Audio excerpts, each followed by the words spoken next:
Welcome to the Voices of Young People podcast, brought to you by Springtide Research Institute. In each episode, we hear directly from young people as they respond to our research and share about the issues impacting their lives. As sociologists and researchers, we see a new story unfolding for young people, one that moves beyond traditional institutional boundaries and requires careful attention to the inner and outer lives of emerging generations. At the intersection of being and becoming, it's the Voices of Young People.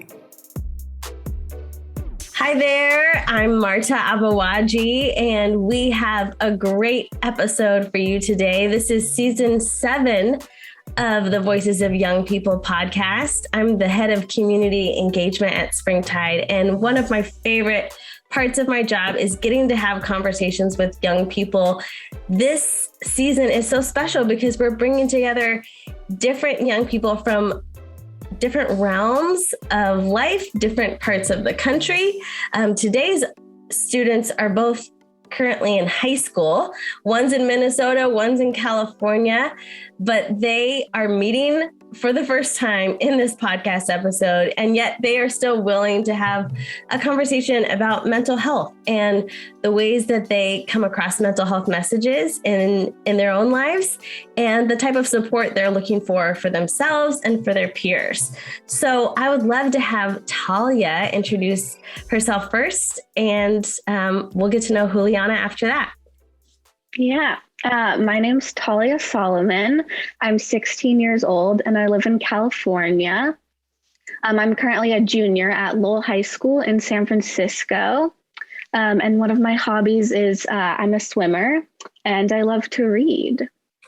Awesome. What kind of books do you read? Is it fiction, nonfiction, a combo?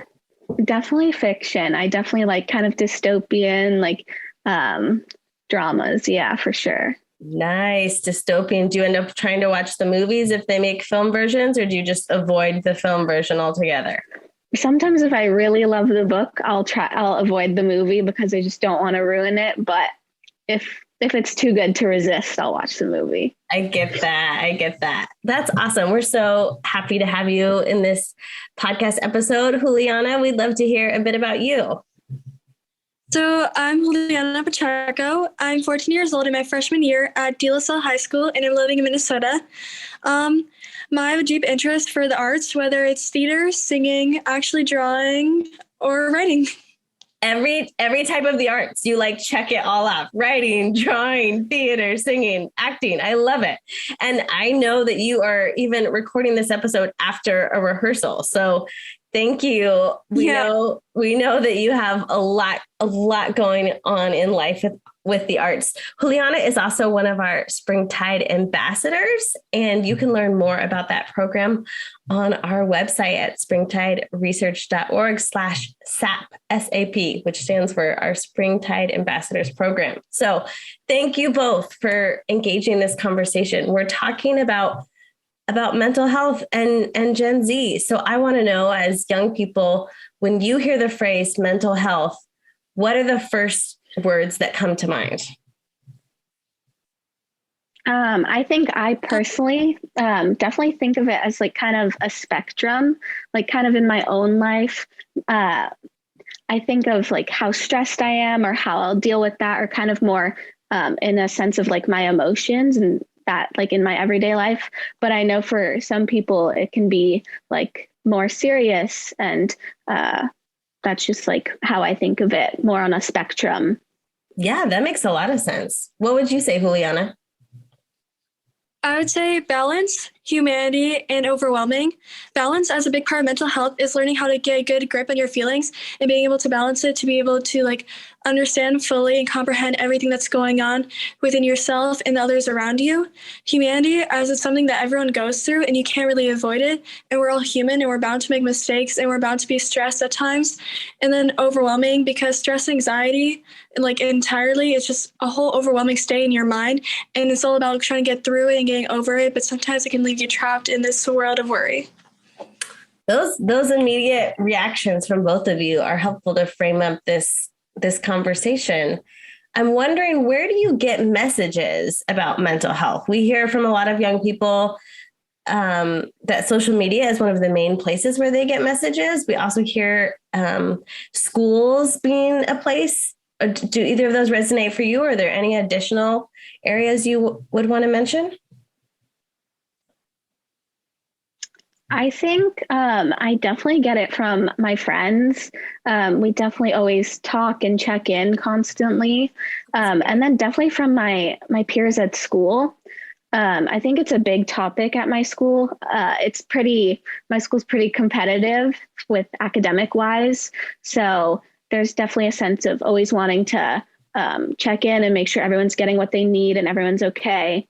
Then it's also a topic within my family, just with I have a big family, so lots of moving parts and lots of, can be drama. So we just try to always make sure everyone's good and everyone's getting what they need and everyone feels heard.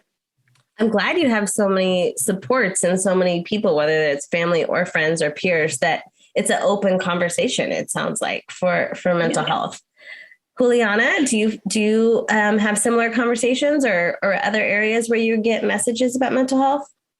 I would definitely say like throughout everywhere I go, really, because I feel like now, especially mental health has become a really big topic, considering the circumstances that the world has been undergoing.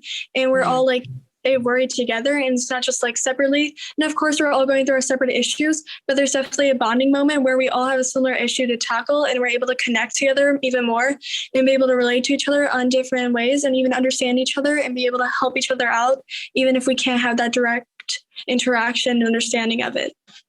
I hear you on that. I remember in year one of the pandemic talking to my own friends and us feeling like, when else has this happened in the course of our lives where everyone in the world is impacted in some way from the pandemic? And I'm assuming that's what you're referring to in terms of like, there's so many more constraints that find our mental well-being impacted. Our physical life has been impacted, but that has carryover to our mental health as well. It's definitely for like the better and worse. On one hand, we're all very physically distanced, but on the other hand, we're all really mentally connected. So it's just like your outlook on it and like how you perceive it. Yeah. So I hear you saying like, in some ways you can find connection from this reality. I think it's definitely easier to like talk to people who are going through the same thing. You have like something you can relate with each other. Yeah. So it just makes it easier to open up and talk to someone who knows like kind of what you're thinking, what you're feeling. Well, that sets me up to really ask my next question, but I didn't want to cut you off. Were you going to say something else, Juliana? Since it's worldwide, it's definitely more expanded on media. Like you're saying how you can like say presented in media. It's more talked about, especially when social media has become bigger, since we're like at home more and able to like really connect through there. That's true. I agree with like people their lives being at home so much more, whether even when school was especially based at home, there was a lot more messages you would get from social media because you weren't doing as much face-to-face and in-person interaction. That really makes sense. If you were worried about a friend or yourself when it comes to a mental health concern, I'm wondering who you would turn to in your life. I definitely find I would go to my parents. I think we have a really great relationship. Like you were saying earlier, it's pretty much like an open conversation where I feel totally 100% comfortable, just kind of always saying how I'm feeling and expressing like what I need. And I think that's something I've definitely had to work on and get better at, like identifying what is wrong and then what I need, and then like how they can help me. So I definitely think if I was worried about a friend, I would definitely go to my parents, or with my close friends. I think I have close relationships with their parents as well. And I know it's just a great community of people who want the best for that person. So I think it would definitely be the way to go. Yeah, I'm thrilled to hear that. We have a report releasing in 2023 that's specifically focused on parents and caregivers in terms of different home life settings where what can those type of adults do to intervene and to support in the area of mental health. So that's great to hear that not only your own parents, but even the parents of your close friends, you feel like you can turn to with different questions and concerns. Julianna, who would you turn to? Well, I feel like within a school environment, definitely like the counselors or like teachers.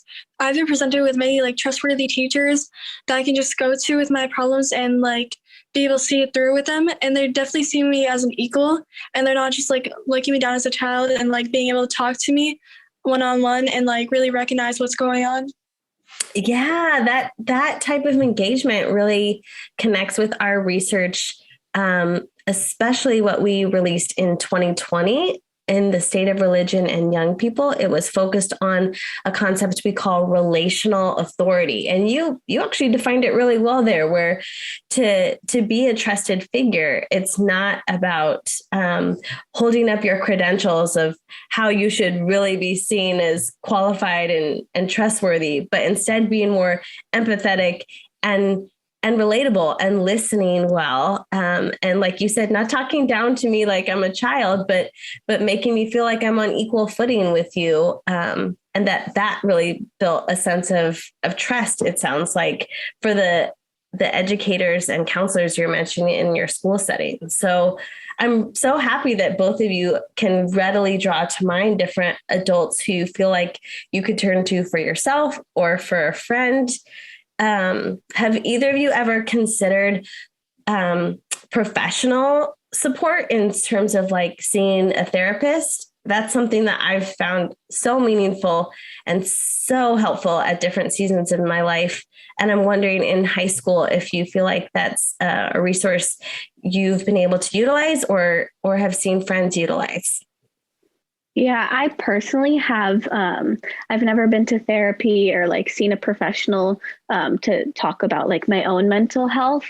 But I do have friends who are in therapy, and I know my parents have done therapy, and I know it's a great resource just to get like an outside perspective of someone who, again, like it's not going to talk down to you, who's solely there for the purpose of helping you work through your own like issues or anything, just the purpose of bettering you. Yeah, well said.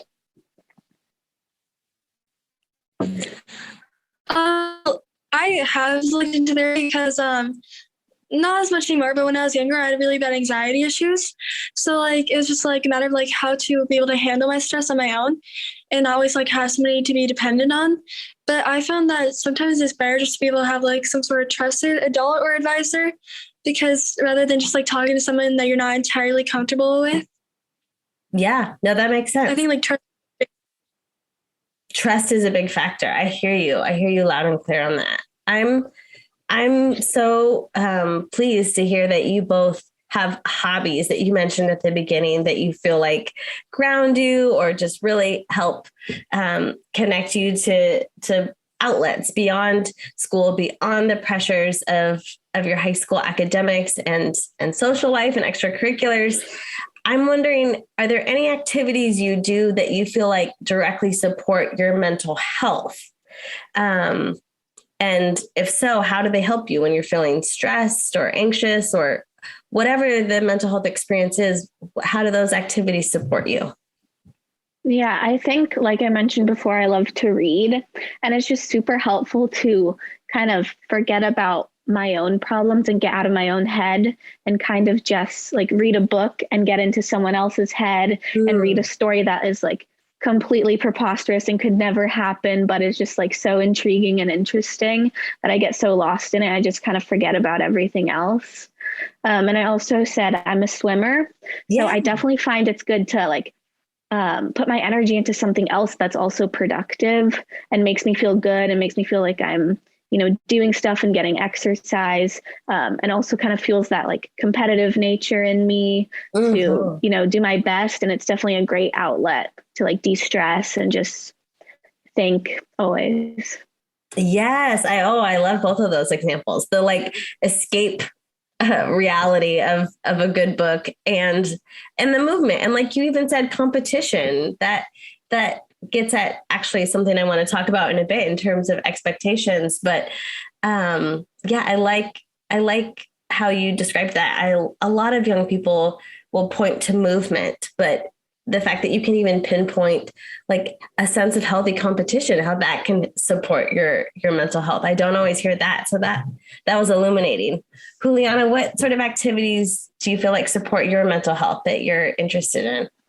Well, I love to sing, and I'm currently in 2 choirs. I'm in a concert and a gospel choir. And I feel like singing is something that I've always done.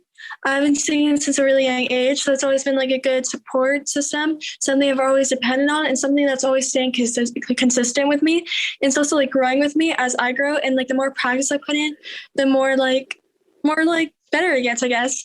And it's just something that like relieves my stress, because it's just, I can sing any word I want, and I can just have total control and power over it and how it goes. And I don't have to think about everything else going on in my life that I may not have control over at times.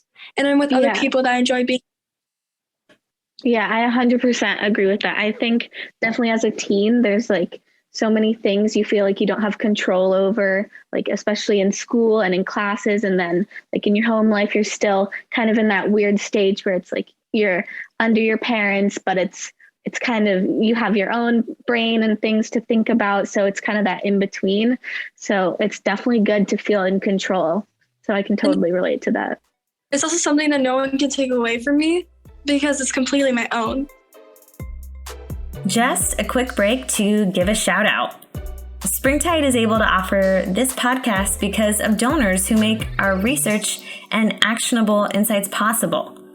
Corey, a faith leader who read our belonging study, wrote, "For folks who pursue ministry in any form, Springtide provides a necessary and at times sobering picture of youth and loneliness. We learned through these findings, young people crave being known. Moreover, that relationship should be the centerpiece of any ministry before programming and other metrics. It was a joy to read this as a practitioner and to engage with students on some of this data. Props to the first-rate team at Springtide who are on to something new and exciting." You can see more of our current findings on our website, springtideresearch.org, where you can also make your own tax-deductible donation with a variety of giving options. Now, back to the episode. Throughout our whole mental health series, we have some sort of pillar themes. They're connections, expectations, and purpose. So it sounds like these extracurriculars give you that sense of connection to yourself is what I heard both of you define in a lot of ways, as well as connections to others. When you think of your school, I'm wondering who at your school that makes you feel connected in a positive way, that you feel like you can trust to talk about mental health issues. Yeah, I think first for me, it's my friends and the community I've kind of built at my 3 years so far at my school. They kind of just are always there for me. I've been with them for a while now, so they know how to talk to me and how best to get through to me. I know they're always going to like tell me the truth and be honest. And I know them super well. So I know they're like smart individuals who have, been through their own experiences and have their own insights that are going to be value to me. So, yeah. That sounds like a great support. Going off what Talia said, I mean, at my current school, I've only been there for a year, but I do have loads of my childhood best friends. So it's like I still have people that I've always depended on my whole life, and like I've always appreciated and loved, and then new people that I can connect with and understand them and get new perspectives on in life. And I have 2 different perspectives that can see me and read me and like help me out, and also be able to just communicate with me. And then also like teachers, like all teachers at my school are really great support systems, and they're all very understanding, especially my music director, who like knows me as many different things. He knows me as a singer, he knows me as the person that I am, he knows me as the type of student that I am. So he can connect with me on all 3 levels and be able to resonate me in so many ways. That's wonderful, especially as you're still, finding your place in that school. It sounds like you've already really built a network, not just of peers, but of those trusted adults that you've mentioned who you feel like they get me and I can be real with them. We want all of the adults who read our research to feel like that they are building those exact types of connections. I mentioned the idea of expectations before, especially when Talia was talking about the way that swim kind of gives her this drive of how to like do her best. And it sounds like that is like a healthy or a helpful form of expectations. But we also know that sometimes expectations can be not so helpful. They can be harmful for our mental health. So I'm wondering if either of you have examples in either direction of where expectations really help you to center your mental health, or where sometimes the expectations in a school setting do the opposite effect.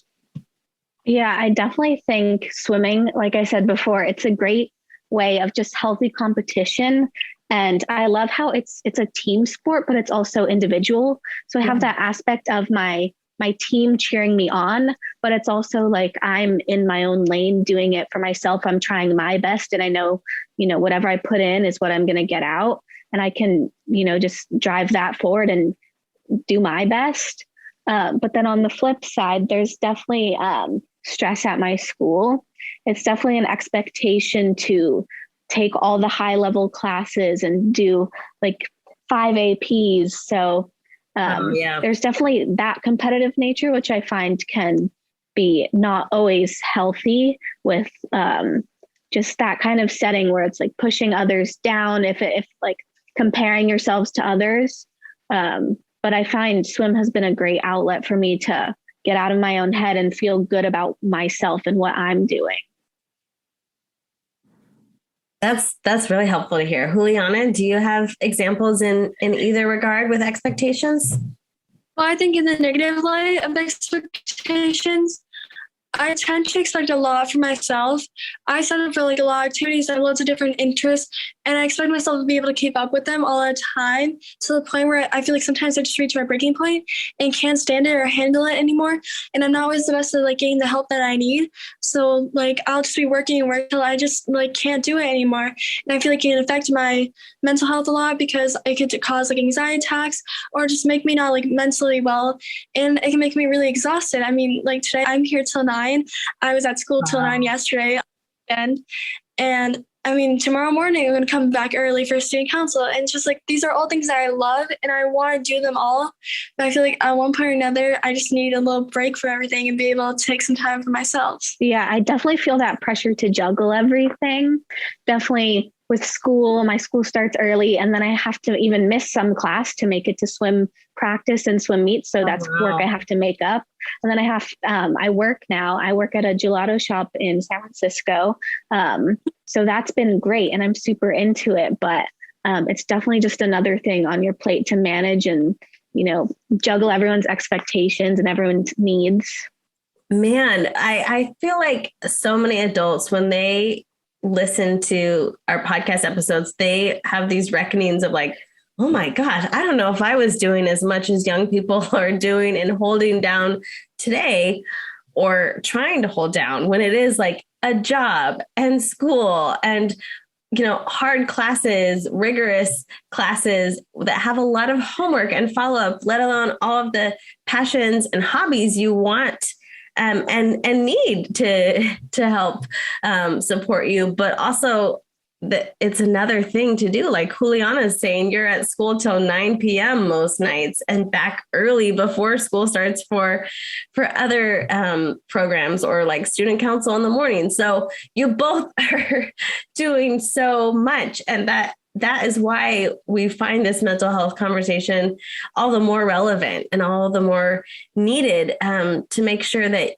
you're finding those spaces for balance and breath. And like you both described, just time for yourself too, to decompress even. So I'm wondering if having a sense of purpose, and And I want to define purpose as something bigger than yourself. I'm wondering if that sense does support your mental health, or does it impact it in some way? And something bigger than yourself could be defined really however you want. It could be a higher power. It could be a community. It could be a cause or a movement.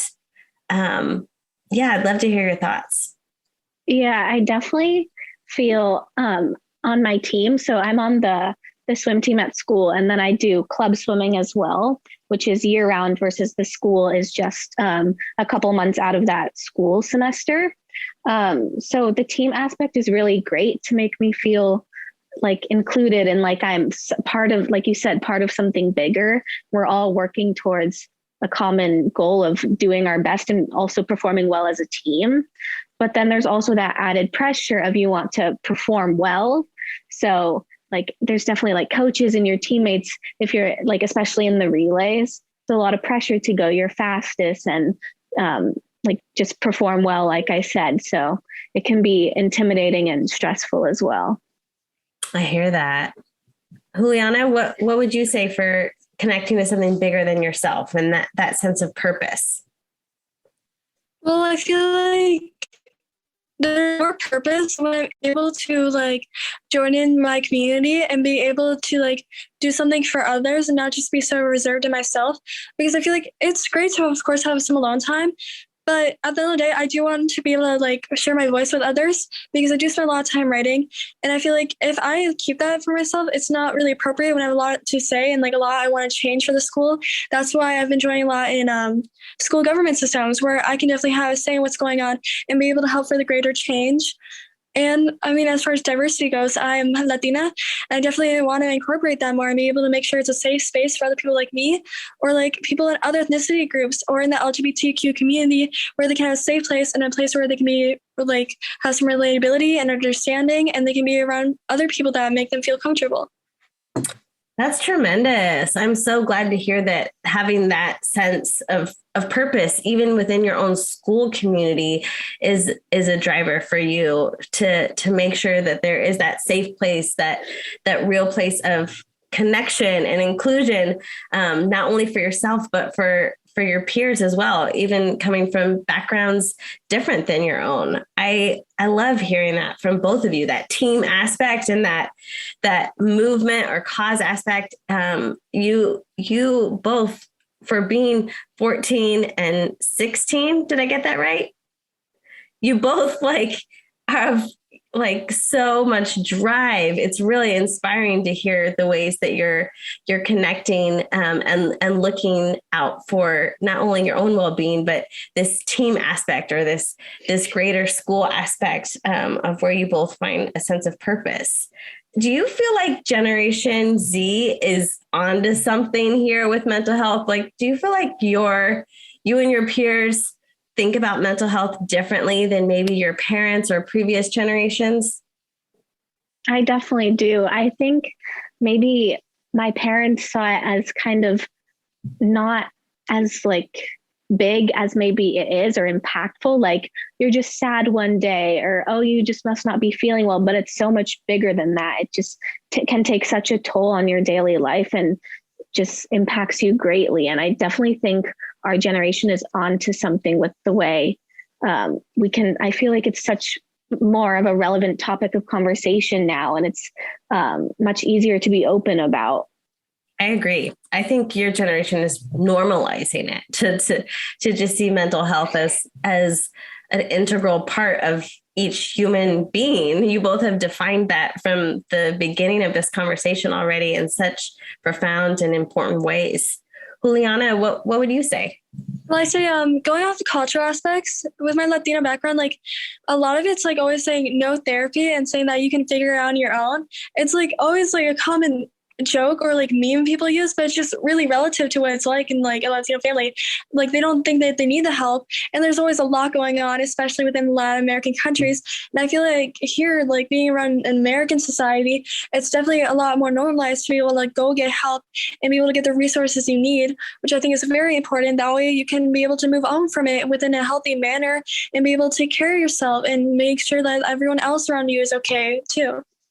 that cultural aspect and that specificity for so many different ethnic groups, I think is important. And it comes up in other podcast episode conversations with a whole host of different identities that young people hold, where they're saying, you know what, my home-based community in some way hasn't always been reflective in this area with mental health, or there's a learning curve here. And so I really appreciate you bringing that up as well. And I think that's another way that your generation is redefining things or pushing the conversation in a lot of different spaces and communities.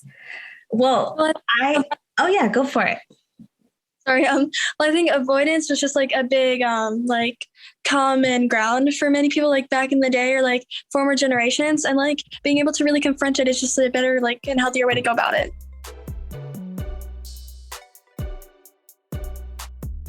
This has been a wonderful conversation. Just to wrap things up, I'm wondering if you feel like, you know what? There's this one other topic that we didn't hit on, or this theme or question I really want to bring in. If you want to offer that as a last word, I'd love to hear your thoughts. I think we talked about some really great things, and I love all this like idea you have going of like connection and then expectation and purpose. And this has been great. I think we've talked about it, and I definitely have loved this. Wonderful. Oh, I'm so glad. I'm really loving that your perspective brings our research to life that much more. Julianna, any last thoughts from you? Maybe like some sort of like some of the health aspects of things, like how like greater sleep can, like help you out a lot and be able to like really be able to have a controllable and healthy environment to be going about your life in. Oh man, I hear you on that one. I hear you loud and clear on like the enough sleep. Even in my mid 30s, that is such a real like difficulty. Especially I have a little one, and juggling sleep affects my own mental health so much day in and day out. So you're right. There's so many physical health realities that connect with our mental health. And I think that's, again, what your generation is helping us talk about in just really simple ways of being like, we aren't these fragmented people. All of our systems impact one another. So thank you for that last thought there. I've loved talking with both of you, and it never ceases to amaze me the way I can get two relative strangers onto a call and they're immediately building connections off of one another and opening up in such helpful ways. Thank you, Talia, and thank you, Julianna. Visit springtideresearch.org to hear more voices of young people and to learn about the latest research and resources available in our Mental Health and Gen Z series. Springtide Research Institute is supported by donors who believe in the critical research and insight-generating work we do on behalf of young people. Make your own tax-deductible donation with a variety of giving options on our website today. Be sure to follow us on social media at We Are Springtide and interact with the resources in the Springtide series on mental health by using the hashtag Mental Health and Gen Z. Today's show was produced by Marta Abawaji. The audio was mixed by Andy Palmer, with original music created by high school student Christian Unthink. Special thanks to the 16 guests featured in Season 7 and to all the young people whose perspectives and insights make our research possible. Thank you for listening.